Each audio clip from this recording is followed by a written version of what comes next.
Bismillahirrahmanirrahim. Assalamualaikum warahmatullahi wabarakatuh. Bismillah, alhamdulillah, wassalatu wassalamu ala rasulillah wa ala alihi wa sahbihi wa mawalah. Alhamdulillah teman-teman sekalian, kita akan melanjutkan pembahasan kitab Al-Ajurumiyah dalam ilmu nahwu, dan materinya pada kesempatan kali ini adalah tentang al-mu'rabat ataupun kata-kata yang menerima i'rab. Qala al-muallif faslun, fasal, al-mu'rabatu kismani, kismun yu'rabu bil harakati wa kismun yu'rabu bil hurufi. Mu'rabat ataupun kata yang beri'rab itu ada dua macam. Pertama di-i'rab dengan harokat, dan yang kedua di-i'rab dengan huruf. Yang dimaksud dengan mu'rab adalah kata yang berubah keadaan akhirnya sesuai dengan keadaan i'rabnya. Adapun kata yang tidak berubah akhirnya disebut dengan mabni. Jadi mu'rab ataupun jamaknya mu'rabat kebalikannya adalah mabni. Sekarang teman-teman silahkan perhatikan dua kelompok kalimat berikut ini. Dzalika baitun, inna baitan, fi baitin. Kemudian contoh berikutnya, hadza babun, inna hadza fi hadza. Kata baitun itu ujungnya berubah-ubah, mulai dari baitun, baitan, kemudian menjadi baitin. Nah, perubahan dari baitun ke baitan kemudian ke baitin itu disebut dengan perubahan i'rab, dan kata baitun karena berubah terus berarti disebut dengan mu'rab. Sedangkan kata hadza itu tidak ada perubahan, tetap aja hadza. Tidak jadi hadzi ataupun hadzu, tetap hadza. Nah, karena tidak berubah maka disebut dengan mabni. Nah, itulah kedua contoh ataupun perbedaan antara mu'rab dan juga mabni. Sebagaimana dijelaskan pada matan tadi bahwa mu'rabat itu ditandai dengan dua hal. Yang pertama bil harokati dan yang kedua bil hurufi. Tanda i'rab itu ada dua macam, ada yang ditandai dengan harokat, ada juga yang ditandai dengan huruf. Nah, yang dimaksud dengan harokat di sini adalah fathah, kasroh, dhammah ataupun sukun. Sedangkan yang ditandai dengan huruf yakni dengan alif, ya, waw, nun, dan juga membuang huruf. Membuang huruf di sini bisa membuang alif, ya, waw ataupun huruf nun. Falladhi yu'rab bil harakati arba'atu anwa'in, al-ithmul mufradu wa jam'ut taksiri wa jam'ul muannatsis salimi wal fi'lul mudhari'ul ladzi lam yatasil bi akhirih syai'un. Adapun yang di'irab dengan harokat itu ada 4 macam.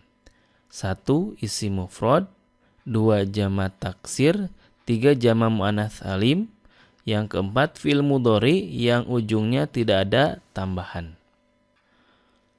Wa kulluha turfa'u bid dhammati wa tunsabu bil fathati wa tukhfadhu bil kasrati wa tujzamu bis sukuni. Semuanya atau yang keempat tadi dirofakkan dengan dhammah, dinasabkan dengan fathah, dikhafadkan dengan kasrah, dan dijazmkan dengan sukun. Wa kharaja an dzalika thalathatu asya'a, jam'ul muannatsis salimi yunsabu bil kasrati, wal ismul ladzi la yansarifu yuhfadhu bil fathati, wal fi'lul mudhari'ul mu'talul akhir yujzamu bi hadfi akhirih. Ada 3 hal dikecualikan dari kaidah tersebut, ya. Yang pertama, jamak muannats salim dinasabkan dengan kasrah. 2. Isim ghair munsharif dikhafadkan dengan fathah. Dan yang ketiga, fi'il mudhari mu'tal akhir dijazmkan dengan membuang akhirnya. Dari matan yang telah disampaikan tadi dapat kita simpulkan ataupun ada beberapa hal yang bisa kita dapati. Di antaranya yang pertama adalah isim mufrad. Nah, isim mufrad ini itu kalau rofa ditandai dengan dhamma, kalau nasab ditandai dengan fathah, kalau khafad ditandai dengan kasroh. Contohnya, al-kitabu jadidun. Innal kitaba jadidun. Al-qalamu fawqal kitabi. Nah, kata al-kitabu itu bentuknya adalah isim mufrad. Nah, teman-teman bisa lihat di sini ketika rofa al-kitabu itu dengan dhammah ujungnya. Kemudian kalau didahului dengan inna, maka kata al-kitabu menjadi al-kitaba karena didahului oleh taukid inna sehingga menjadi al-kitaba. Kemudian yang terakhir setelah kata fawqa berarti menjadi idhofah, maka menjadi al-kitabi. Al-kitabu, kitaba, kitabi berubah sesuai dengan i'rabnya. Yang kedua ada jama taksir. Jama taksir itu adalah kata yang menunjukkan banyak, yang lebih dari dua dan dengan cara mengubah bentuk mufradnya dan pengubahannya itu tidak beraturan. Nah, jama taksir ketika rafa ditandai dengan dhammah. Contohnya al-kutubu jadidatun. Di sini menjadi mubtada. Mubtada itu harus marfu dan tanda rafanya itu ditandai dengan dhammah. Kemudian ketika nasab ditandai dengan fathah, contohnya innal kutuba jadidatun. Kata al-kutuba ini i'rabnya adalah nasab dan tanda nasabnya adalah fathah. Kemudian khafad ditandai dengan kasroh. Contohnya al-qalamu fawqal kutubi. Kata al-kutubi menjadi majrur karena idhofah dan tanda majrurnya itu atau tanda khafadnya itu dengan kasroh di ujungnya. Yang ketiga, jama muannats salim. Jama muannats salim itu kata yang menunjukkan banyak dengan cara menambahkan alif dan ta di ujungnya. Ketika rafa ditandai dengan dhammah, sedangkan ketika nasab dan khafad itu ditandai dengan kasroh.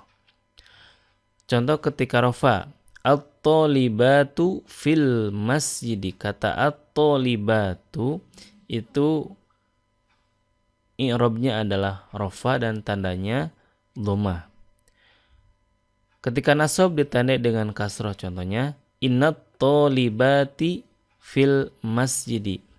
Jadi tidak boleh membacanya dengan at-thalibata, tetapi at-thalibati dengan kasrah ujungnya. Kenapa? Karena ini jama muannats salim. Jama muannats salim itu ujungnya tidak boleh fathah. Ketika nasab ataupun mansub pun itu ditandainya dengan kasrah. Kemudian ketika khafad ditandai dengan kasrah. Contohnya minat thalibati, karena didahului oleh huruf jar berarti kata thalibati menjadi majrur, tanda jarnya atau khafadnya itu dengan kasrah. Berikutnya ada isim ghair munsharif ataupun isim yang tidak menerima tanwin. Ketika rafa ditandai dengan dhammah dan ketika nasab dan khafad ditandai dengan fathah. Contoh ketika rafa, jaa Ahmadu. Kata Ahmadu itu rafa, i'rabnya tandanya dhammah. Ketika nasab, ra'aitu Ahmada. Kata Ahmada itu mansub, tandanya fathah.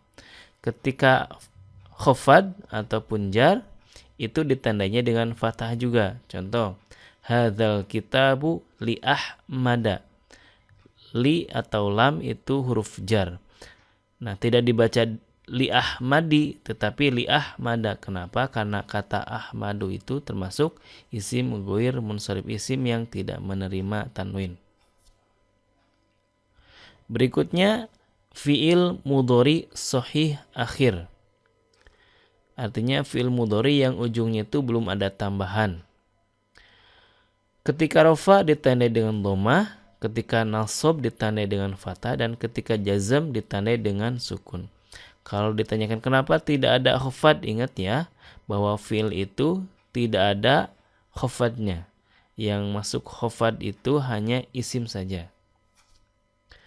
Contoh ketika marfu atau ketika rofa, tadkhulu, ujungnya dhammah, nah berarti ini marfu ditandai dengan dhammah. Kemudian ketika nasab, lan tadkhula, lan itu termasuk amil nasib atau yang menasabkan, sehingga asalnya tadkhulu menjadi tadkhula, ujungnya fathah karena keadaannya mansub. Dan ketika jazm didahului di sini dengan la nahyi, asalnya berharokat, ujungnya menjadi sukun. Tadkhul, lamnya disukunkan karena jazm. Berikutnya fi'il mudhari mu'tal akhir, maksudnya adalah fi'il mudhari yang huruf terakhirnya adalah huruf ilat. Ingat huruf ilat itu ada alif, ya, dan juga waw. Ketika rafa ditandai dengan dhammah, ketika nasab ditandai dengan fathah, dan ketika jazm itu ditandai dengan membuang huruf ilatnya. Contoh kata yakhsha. Nah, yakhsha ini asalnya yakhshayu. Kemudian ketika nasab didahului, di sini didahului oleh amil nasib menjadi layyakhsha. Itu asalnya yakhshaya, ujungnya fathah. Kalau ditanya kenapa yakhshayu dan yakhshaya kok menjadi yakhsha begitu, ujungnya menjadi kayak alif gitu ya, ataupun ya tidak bertitik. Nah, ini nanti pembahasan lebih lanjutnya lagi pada fi'il mu'tal ya. Kenapa kok bisa begitu? Kemudian ketika jazm itu huruf ilatnya itu harus dihilangkan. Ya, tadi yang asalnya ada huruf ya-nya, maka dihilangkan hurufnya yakhsha. Tidak ada alif yang seperti huruf ya bertitik seperti itu ya, dihilangkan. Ataupun nanti kalau ada yang ujungnya ya ataupun ujungnya wawu ataupun ujungnya alif, itu ketika jazm itu harus dihilangkan seperti itu. Sekian untuk pembahasan fasal mu'robat bagian yang pertama, yaitu mu'robat yang ditandai dengan harokat. Insyaallah berikutnya kita akan bahas tentang mu'robat dengan huruf. Sekian, wassalamualaikum warahmatullahi wabarakatuh.